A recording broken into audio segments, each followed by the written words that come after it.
Première photo d'elle. Ça doit être sa deuxième.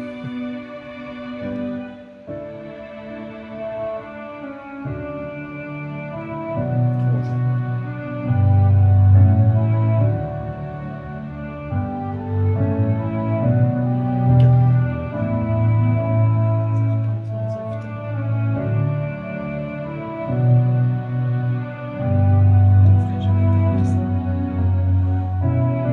Il y a des photos où que je reconnais ma grand-mère, des photos où que je reconnais mon frère, Jonathan. C'est weird. Ah oui, je pense que ça fait un cycle. Bon, c'est correct. Ça, c'est des photos que je leur avais données. Mais il y a des photos là-dedans que j'ai pas dans mon Instagram.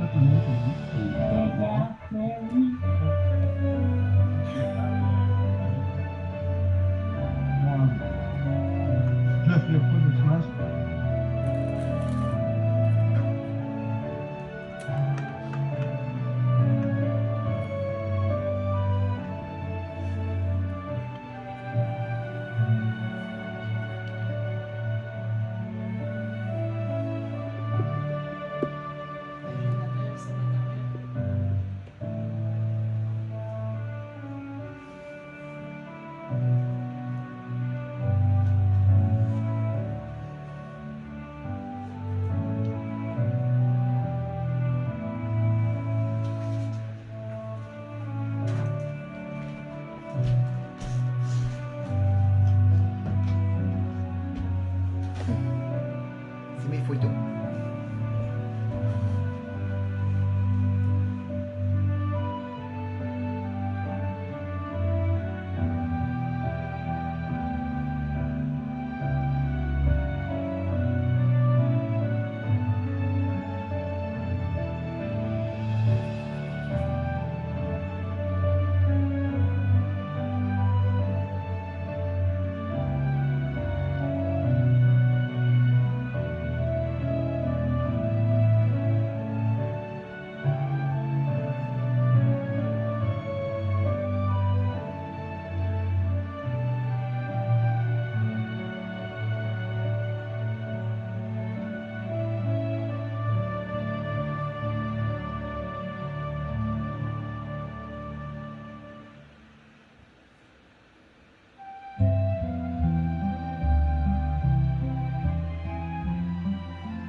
Ce qui est mon cantique.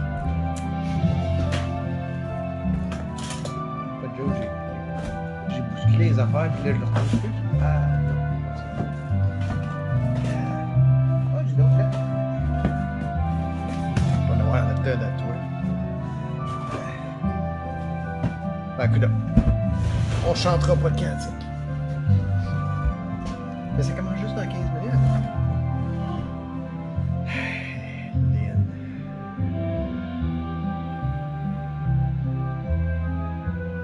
C'est une belle photo.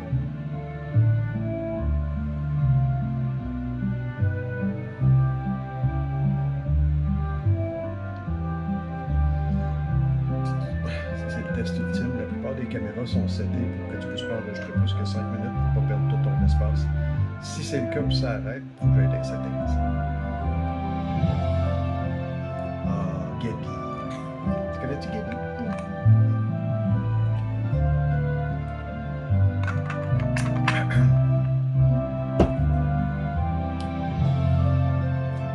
J'avais super hâte de te montrer mon cantique. Puis pas l'ancien, l'autre, le mauve.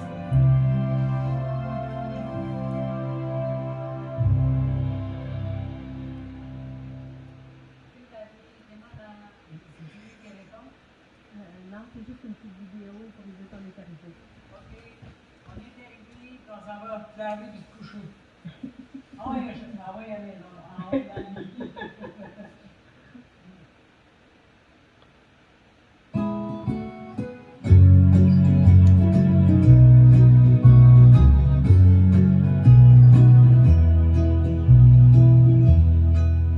Tu entends les oiseaux chanter en regardant les nuages. Tu te promènes dans la vallée et le soleil caresse ton visage. Tu accueilles tous tes amis et tu n'en crois pas tes yeux.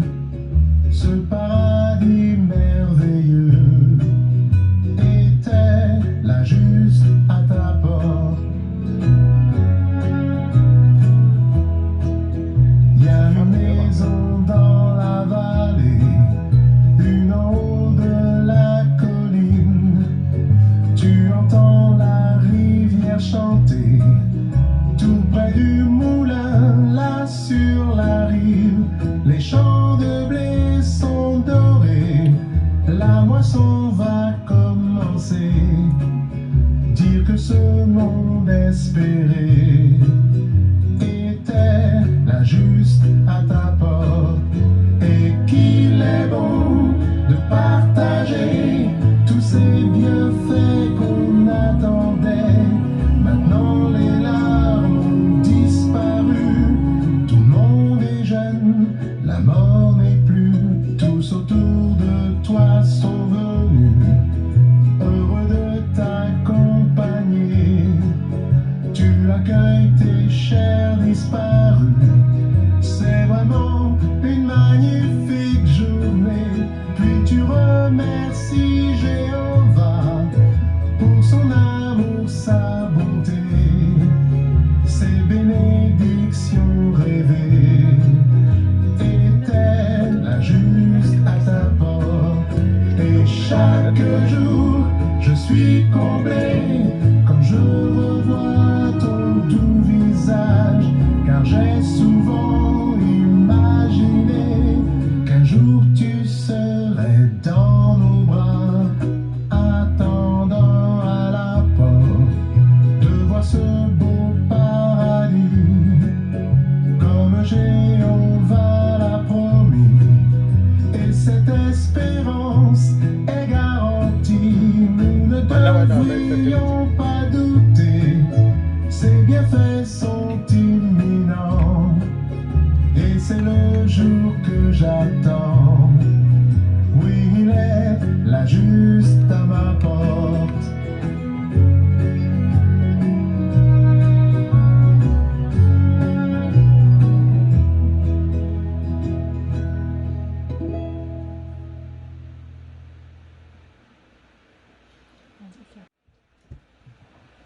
Donc, frères et sœurs, vous êtes tous la bienvenue pour ce moment de souvenir de notre sœur Suzanne Desjardins. Et pour nous en parler de notre sœur et de son espérance, nous invitons le frère Michel Villeneuve. Alors, merci mon frère. Bon, premièrement, j'aimerais commencer à dire au nom de la famille Desjardins, je désire vous remercier, les amis, d'avoir pris le temps de nous joindre dans cette salle virtuelle sur Zoom aujourd'hui pour donner votre soutien à la famille. Mais non seulement pour la famille, mais aussi pour se soutenir les uns les autres devant la perte d'un être cher. savez, même si le confinement nous empêche d'être présents en personne, même si nous ne sommes pas unis physiquement parlant, nous sommes quand même unis dans notre amour fraternel les uns pour les autres. Unis en tant que témoins de Jéhovah dans notre espérance pour l'avenir et unis dans notre amour pour notre Dieu Jéhovah, le Dieu de toute consolation. Commençons par décrire qui était Suzanne Desjardins. Eh bien, elle est née le 19 mars 1947 à Rouyn-Noranda, en Abitibi, et elle est décédée le 27 février 2022. Elle était la fille de Benoît Desjardins et Aurore Germain. Elle avait 4 fils, dont Sylvain, Stéphane, Jonathan et David. 3 petits-fils, Maxime, Gabriel, Alexis, et aussi un arrière-petit-fils. Elle avait 3 frères, Jean-Paul, Claude et Ronald, et 4 sœurs, dont Nicole, Lise, Céline et Chantal. Elle a demeuré à Gatineau, à Montréal, à Val-d'Or et à Victoriaville. Suzanne aimait beaucoup être avec ses amis. Elle aimait écouter les cantiques. Elle aimait faire plaisir aux autres, c'est ce qui la rendait heureuse. Elle était généreuse. Elle n'oubliait jamais de remercier les autres grâce à des cartes et aussi des autocollants avant l'époque des emojis. Faire du ménage pour Suzanne était sa fierté. Et quand elle faisait du ménage, personne n'avait à repasser derrière elle. Son armoire de serviettes, ses débarbouillettes, ses tiroirs étaient sa fierté. C'était un vrai trophée pour elle. Et savez-vous qu'elle repassait même les linges à vaisselle? Voilà. Mais par-dessus tout, notre amie, notre sœur Suzanne, elle aimait la simplicité. Moins de matériel, moins de problèmes, disait-elle. Je me souviens, entre autres, lorsque mon épouse et moi étions à Val-d'Or en 1975, elle invitait tout le groupe de prédication chez elle le mercredi matin pour la pause café. Et là, on savourait ces merveilleux muffins. Elle en faisait par dizaines. Joy et moi et les frères et sœurs de l'époque, on garde des précieux souvenirs de cette grande générosité de ces muffins extraordinaires. Suzanne savait rire d'elle-même.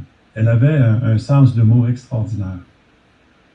Elle a connu la vérité grâce à sa belle-mère qui étudiait avec les témoins à Montréal et elle a lu le livre bleu, le livre Vérité, la petite bombe, la vérité qui conduit à la vie éternelle et elle a été convaincue immédiatement et même si elle avait déjà dit « il faut être fou pour croire au paradis sur terre ». Elle fut baptisée par la suite le 16 août 1974 à Montréal. Suzanne était zélée pour la prédication et a réussi à étudier avec 7 membres de sa famille, dont 3 d'entre eux furent baptisés. Et malgré ses nombreux problèmes de santé, suite à son ACV en 2019, la laissant avec des problèmes de langage et de mémoire, elle persista dans l'apprentissage de sa tablette et du site jw.org. Elle voulait absolument rester à jour avec l'organisation. Il n'était pas question pour Suzanne d'être en retard. Elle avait une confiance en Jéhovah, une persévérance, et même pour le ministère, le Zoom, en dépit de la pandémie, elle a toujours fait son possible. Voici la question maintenant. Pourquoi sommes-nous ici aujourd'hui? Bien, il est important d'être ici aujourd'hui, non seulement pour apporter du soutien et en signe d'amitié pour la famille de Suzanne, mais aussi parce que quand quelqu'un meurt, on a tous besoin de consolation. De toute évidence, la mort, ce n'est pas un ami. En fait, la Bible le décrit comme un ennemi implacable. Et pour beaucoup, juste le fait d'y penser, c'est inconfortable, même voire effrayant. Dernièrement, il semble que nous sommes entourés par de tels événements tristes et c'est un véritable reflet de combien nous avons besoin que cet ennemi, la mort, soit conquis une fois pour toutes. Et ce discours aujourd'hui va concentrer sur ça, va nous donner cet espoir qu'on a besoin de nous rappeler. L'espoir qui est juste à notre porte, que la mort un jour sera conquise. Alors pour les prochaines minutes, parlons de consolation.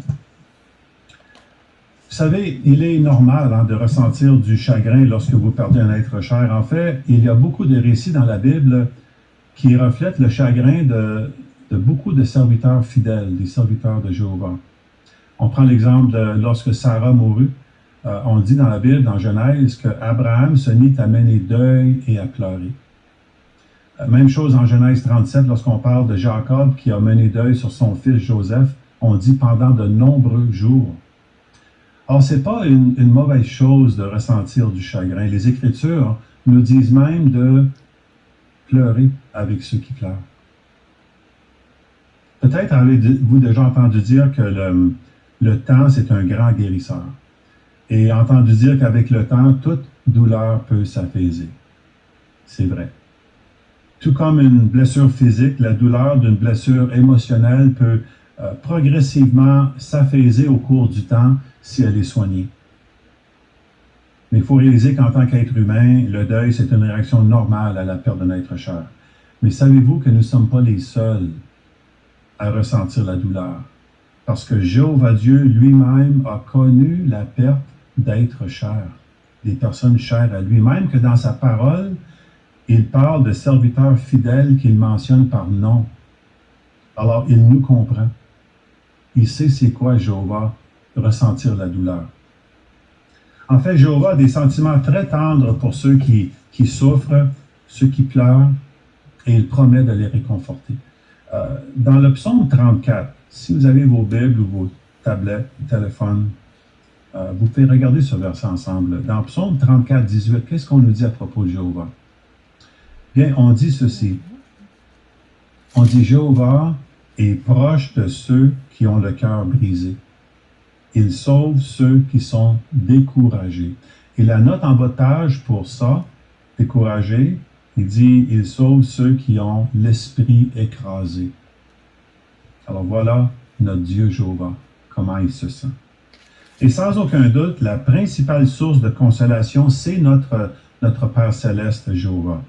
C'est la raison pourquoi on se tourne vers lui pour cette consolation, pour ce processus de guérison.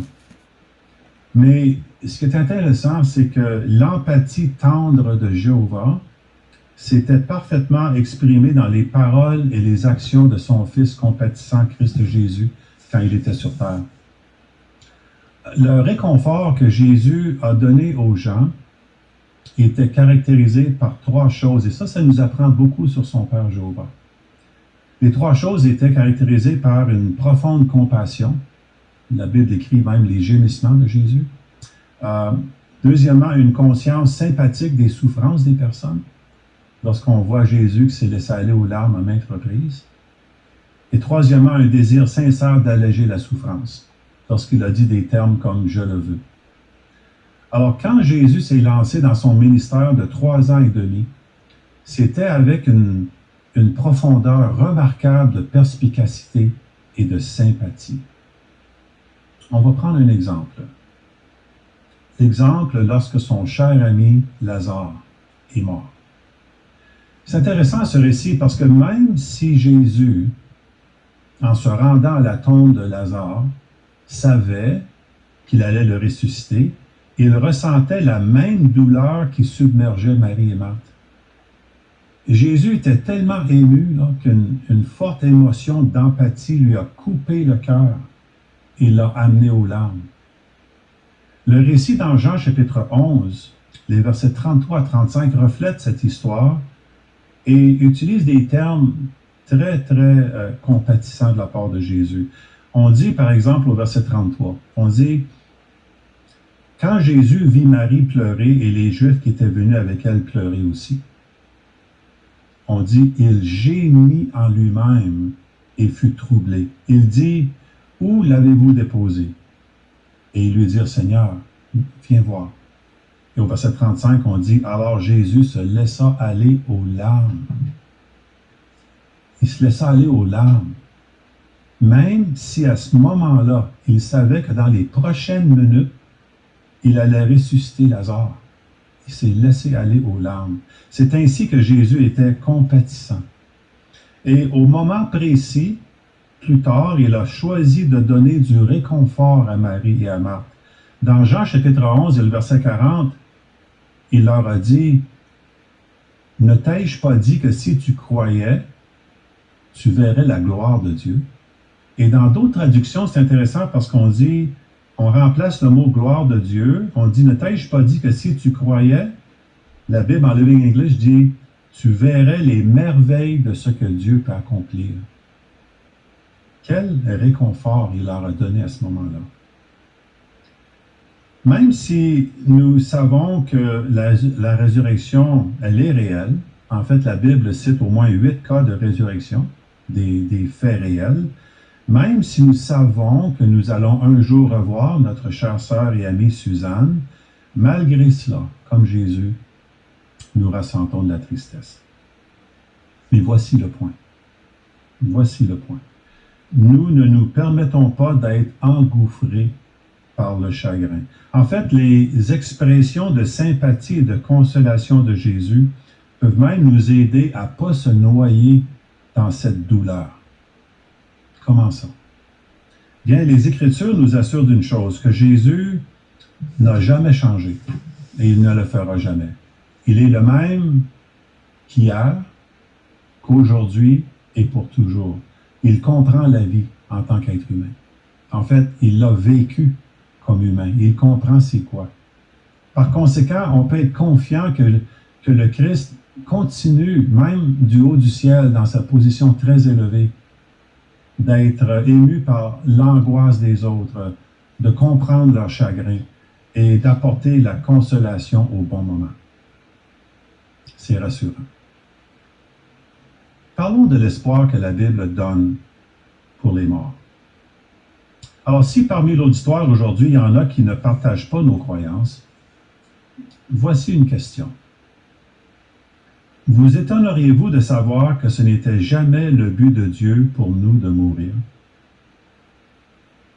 Dans Genèse chapitre 2, lorsque Dieu a introduit Adam au jardin d'Éden, il lui a montré un arbre, l'arbre au milieu du jardin, puis il lui a dit, « Le jour où tu en mangeras, le jour où tu en mangeras, tu vas mourir. » Ce commandement n'aurait aucun sens si Adam était déjà programmé ou censé vieillir et mourir de toute façon. Ce commandement n'avait aucun sens. Adam savait que s'il ne mangeait pas de cet arbre, il savait qu'il allait continuer à vivre, qu'il n'allait pas mourir. En ne mangeant pas de l'arbre, le premier couple humain aurait montré leur obéissance à celui qui leur a donné la vie. Ils auraient également montré qu'ils reconnaissaient le droit de Dieu de diriger leur voie. Mais ce n'est pas ce qui s'est passé.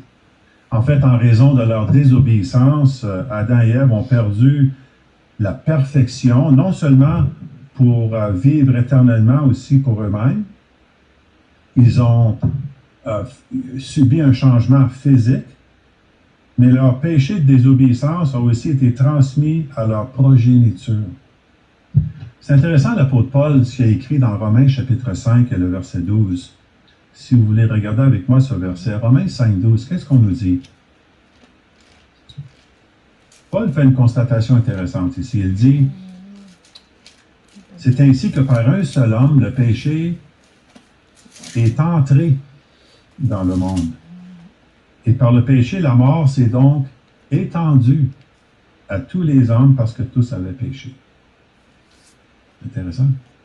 Si la mort est entrée dans le monde à cette époque, c'est parce qu'elle n'en faisait pas partie avant la désobéissance, ne faisait pas partie du but original de Jéhovah pour l'humanité. Mais les Écritures ne nous disent pas seulement pourquoi nous mourons, elles nous disent aussi dans quel état les morts sont réellement. En fait, la Bible nous dit que les morts sont comme dans un profond sommeil. Exactement la façon dont Jésus a décrit son ami Lazare. Lorsqu'il se rendait à la tombe de Lazare, Jésus avait dit, dans Jean chapitre 11 et le verset 11, il dit, « Lazare, notre ami, s'est endormi. Je m'en vais là-bas pour le réveiller. » Ça faisait déjà plusieurs jours qu'il était mort. La mort pourrait être comparée à une personne sous anesthésie qui est mise dans un sommeil profond au cours d'une intervention chirurgicale. Pour une personne qui est sous anesthésie, peut-être certains d'entre vous avaient déjà vécu ça, le temps n'a plus d'importance. Et lorsqu'on se réveille, on n'a absolument aucun souvenir de ce qui s'est passé au cours de cette période. On se réveille avec la dernière pensée consciente qu'on avait eue. C'est également ce que la Bible nous dit. En fait, dans Ecclésiaste, chapitre 9, le verset 5 et le verset 10, on nous rappelle ceci. On dit que les vivants savent qu'ils mourront, mais on dit les morts ne savent rien. Ils n'ont plus de récompense. Et là, il dit, tout ce que ta main trouve à faire, fais-le avec tes forces, parce qu'il n'y a ni œuvre, ni projet, ni connaissance, ni sagesse dans la tombe où tu vas. Donc, les morts ne sont pas conscients. Ils dorment un sommeil profond. Et revenons juste un instant pour un moment de réflexion sur l'exemple de la résurrection de retour à la vie de Lazare. Et je mentionne ce point pour ceux peut-être qui ne partagent pas nos croyances. On nous dit que Lazare était un ami proche de Jésus. Donc, évidemment, pour être un ami proche de Jésus, c'était une bonne personne. Si Lazare, après sa mort, était dans une autre vie ailleurs, un meilleur endroit, un endroit où il n'y avait pas de souffrance, est-ce que ça aurait été un acte de bonté de Jésus de le retirer de cette place privilégiée pour le ramener sur terre, pour à nouveau, plus tard, souffrir et mourir? Non. Il a ressuscité Lazare parce qu'il n'était pas dans un meilleur endroit. Il dormait tout simplement dans la tombe. Et cette résurrection, les amis, a été faite pour nous montrer, pour nous prouver qu'il est possible pour des humains de vivre à nouveau sur la terre. Et c'est l'espoir que la Bible nous donne à tous, à ceux qui vivent maintenant, et l'espoir pour ceux qui sont morts depuis des siècles. Ce sera une nouvelle vie sans fin que Jéhovah va nous donner. Cet espoir de vivre à nouveau, de revenir un jour sur la terre, sur un paradis terrestre, c'est l'espoir qu'a nourri notre sœur Suzanne. C'est l'espoir qu'elle a gardé en vie, même en période difficile. Quelque chose qui était si réel pour elle qu'elle dépensa une grande partie de sa vie à partager cette espérance avec les autres. Et on dit qu'un de ses souhaits dans le paradis était de pouvoir avoir un koala. C'est une belle espérance. Nous lisons à propos de cet espoir de vivre à nouveau la pensée dans le livre de Jean, chapitre 5, versets 28 et 29, qui nous rappelle, qui nous dit « Ne vous étonnez pas de cela, parce que l'heure vient où tous ceux qui sont dans les tombes entendront sa voix et sortiront. » Quel bel espoir! Notez que cette écriture, dans d'autres versions de la Bible, fait référence à des tombes commémoratives et non simplement à des tombes. Pourquoi? On parle des tombes de souvenirs même dans la note en bas de page. C'est parce que le terme grec qui apparaît ici en grec suggère que Dieu garde en souvenir ou en mémoire l'existence de toutes les personnes qui sont mortes depuis le début de l'histoire humaine. C'est pourquoi le terme dans la Bible est tombes commémoratifs ou les tombes de souvenirs. Alors, Dieu garde avec lui tous nos souvenirs, notre personnalité, ce qui fait de nous qui nous sommes. Alors, Jéhovah connaît bien notre sœur Suzanne, se souvient d'elle dans les moindres détails, comment elle aimait faire plaisir aux autres. On a parlé de comment elle aimait faire du ménage. Peut-être vous allez la revoir dans le nouveau système en train de repasser ses linges à vaisselle. Mais Jéhovah se souvient d'elle. La Bible donne l'espoir que des millions de morts vont revenir à la vie. En fait, bien avant la venue de Jésus, cette espérance vivait dans l'esprit et les pensées des gens fidèles, comme par exemple Job. On connaît bien Job dans la Bible. Puis, dans Job 14, il avait dit, et je cite les paroles, « Si un homme meurt, peut-il revivre? » Il dit, « Tous les jours de ma corvée, j'attendrai que la relève arrive. Tu appelleras et je répondrai. Tu désireras ardemment voir ou revoir l'œuvre de tes mains. » Alors pour Job, c'était quelque chose de réel. Pour Suzanne, c'était quelque chose de réel. Et pour nous aussi, c'est quelque chose de réel. Alors, comment pouvons-nous bénéficier d'être ici aujourd'hui? Bien, un discours funèbre, ça nous rappelle la brièveté et l'incertitude de la vie, c'est vrai. La réalité de la mort nous fait penser à la façon dont nous utilisons notre vie. nous savons comment Suzanne a utilisé sa vie. Jéhovah était pour elle sa tour forte et sa forteresse. Que dire de nous? Bien, par notre façon de vivre, on peut également se faire un beau nom et une belle réputation au sein de l'Assemblée, mais aussi auprès de Jéhovah. Et l'importance d'un beau nom est bien soulignée dans la Bible par 2 versets bibliques dans le livre d'Ecclésiaste, chapitre 7. Les premiers 2 versets, qu'est-ce qu'ils nous disent? Eh bien, ils disent « Une bonne réputation vaut mieux qu'une bonne huile, et le jour de la mort vaut mieux que le jour de la naissance. » Verset 2, il dit « Mieux vaut aller à la maison de deuil qu'à la maison de banquet, parce que c'est là la fin de tout homme, et les vivants doivent prendre cela au sérieux. » Ces versets soulèvent une question intéressante. Pourquoi le jour du décès serait meilleur que le jour de la naissance? C'est parce qu'à la naissance, la réputation d'une personne n'est pas encore établie. D'une certaine façon, on peut dire que leur ardoise est complètement vide. Selon la vie qu'ils mènent, leur réputation sera bonne ou mauvaise. Ainsi, pour ceux qui ont acquis une bonne réputation au fil des ans, le jour de la mort est en effet mieux que le jour de la naissance. Nous sommes donc confrontés à des alternatives. En fait, chaque jour, nous devons faire beaucoup de choix, des choix qui vont déterminer notre réputation après notre mort, et en particulier la réputation que nous aurons avec Dieu. L'ardoise de notre sœur Suzanne Desjardins à la naissance en 1947 était peut-être une ardoise qui était vierge. Mais le 27 février 2022, son ardoise était pleine, tout l'espace avait été rempli. Elle s'était fait une merveilleuse réputation de quelqu'un qui était bonne, qui était aimante, souriante, attentionnée, humble. En fait, voici quelques commentaires de ceux de l'Assemblée de Victoriaville qui n'ont pas eu l'occasion de la connaître beaucoup puisqu'elle venait d'arriver dans leur assemblée. Mais voici ce que certains ont écrit. Plusieurs ont parlé de son grand sourire, sa persévérance, la façon qu'elle saluait tout le monde sur Zoom. Une autre sœur parlait de sa joie de vivre, sa simplicité, des choses qui, selon elle, a conquéri leur cœur. Puis une sœur a même dit, Suzanne nous a apprivoisés très vite. Je pense qu'elle nous a tous apprivoisés. Mais sa bonne humeur était contagieuse. Mais en plus de toutes ses qualités, c'est surtout son amour pour notre Dieu, Jéhovah, qui la motivait. Et elle s'est fait pour elle-même un beau nom avec lui. Et ça, c'est son ardoise. Que pouvons-nous faire d'autre? Bien, on devrait également saisir cette occasion et les jours à venir pour nous réconforter les uns les autres. Nous comptons sur Jéhovah et prions pour qu'il nous donne la force dont nous avons besoin. En fait, dans les Écritures, on appelle ça la puissance qui dépasse la normale. Nous pouvons garder présent à l'esprit qu'il y a un temps pour se taire, un temps pour parler. Alors, les personnes endeuillées ont besoin de s'exprimer, exprimer leurs pensées, leurs sentiments.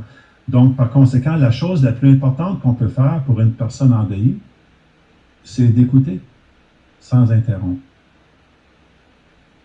Si vous avez du mal à dire quelque chose en personne, il est peut-être plus facile de consoler quelqu'un avec une carte de sympathie, un courriel, un message texte ou une lettre.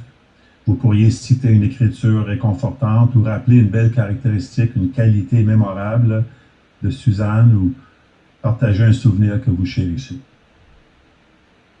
Il est réconfortant de savoir que Jéhovah, le Dieu de tout réconfort, éliminera toute douleur et nous apportera un réconfort qui va être durable dans l'avenir, dans un proche avenir.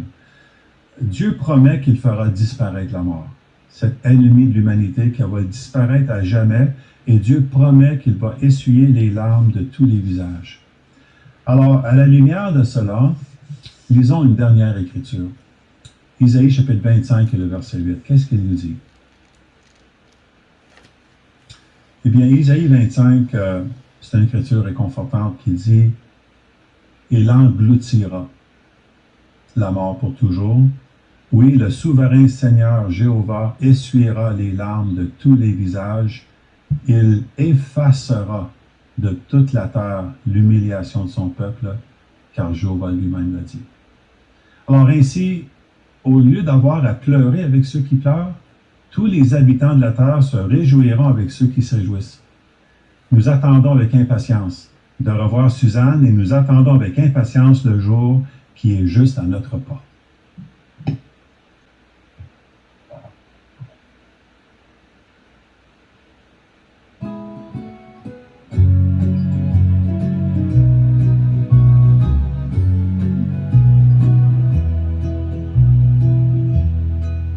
Tu entends les oiseaux chanter en regardant les nuages. Tu te promènes dans la vallée et le soleil caresse ton visage. Tu accueilles tous tes amis et tu n'en crois pas tes yeux. Ce paradis merveilleux était là juste à ta porte. Il y a une maison dans la vallée, une en haut de la colline.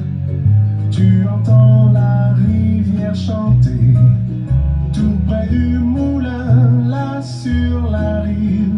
Les champs de blé sont dorés, la moisson va commencer. Dire que ce monde espéré était là juste à ta porte, et qu'il est bon de partager tous ces bienfaits qu'on attendait. Maintenant les larmes ont disparu, tout le monde est jeune, la mort n'est plus. Tous autour de toi sont venus, heureux de t'accompagner. Tu accueilles tes chers disparus. C'est vraiment une magnifique journée. Puis tu remercies Jéhovah pour son amour, sa bonté, ses bénédictions rêvées étaient là juste à ta porte. Et chaque jour je suis comblé quand je revois ton doux visage, car j'ai souvent imaginé qu'un jour tu serais dans nos bras, attendant à la porte de voir ce beau paradis, comme Jéhovah l'a promis. Et cette espérance est garantie, nous ne devrions pas douter. Ses bienfaits sont imminents, et c'est le jour que j'attends. Oui, il est là juste à ma porte.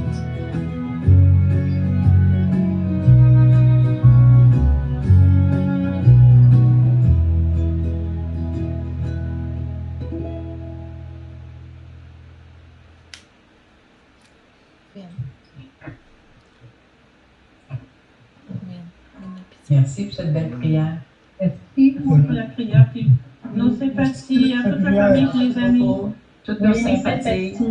Les sympathies Oh, de je ta le famille. sympathie, vraiment. Merci, Frère Villeneuve, pour le bon discours. Aïe, aïe, aïe. Oui. Merci. La prière, ça va Cette belle prière aussi. Frère Villeneuve, merci. Aïe. J'espère que c'est mon dernier.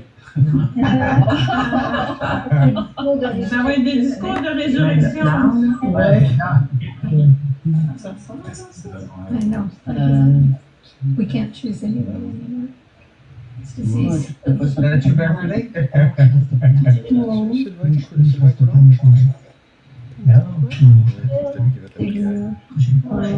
Ah, ça c'est Chantal. Allô Chantal. Chantal, c'est ta soeur. Ah oui, Chantal. Ah. J'ai de la peine, moi ici. Oh. Non, on est pas vraiment allé tout ça. Ah, reste. Ah, ok, c'est pour ça. Ouais, mais oui. Ben, je vais aller juste dire allô. Ah, Brigitte. Céline et Denise, salut. Salut. Allô, Chantal. François. Hier. François. Une grande amie est Suzanne de Gatineau. Ah, ok. Enchantée. Merci. Une grande famille. On peut partir. Je sais plus. On est allé dans des chambres, peut-être. Ouais, Des c'est ça. salons. Vous allez dans d'autres chambres? On peut partir dans les Ouais, chambres. c'est On ça, va c'est se coucher.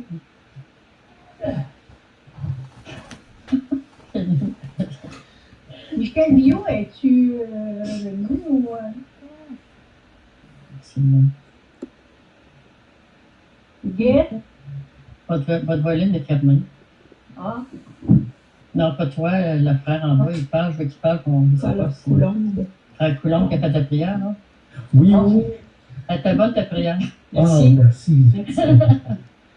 Oui, Sylvain, c'était très touchant. Merci De beaucoup. quel endroit que tu viens, toi, Frère Coulombe? On a connu Suzanne à Val-d'Or avec Auger.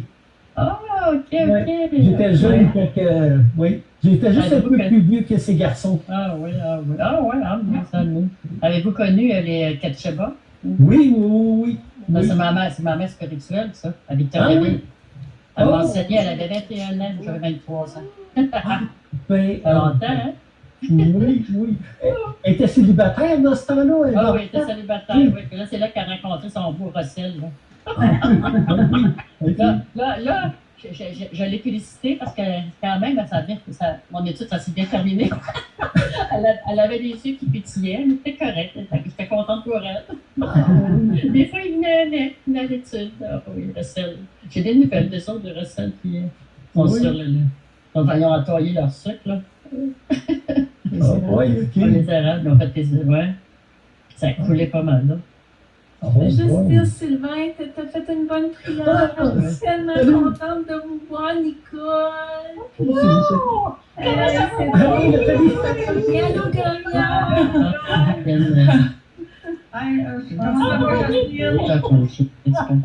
Jocelyne Auger. Allô, Nathalie, Ben oui, c'est vrai. Allô, Victoria.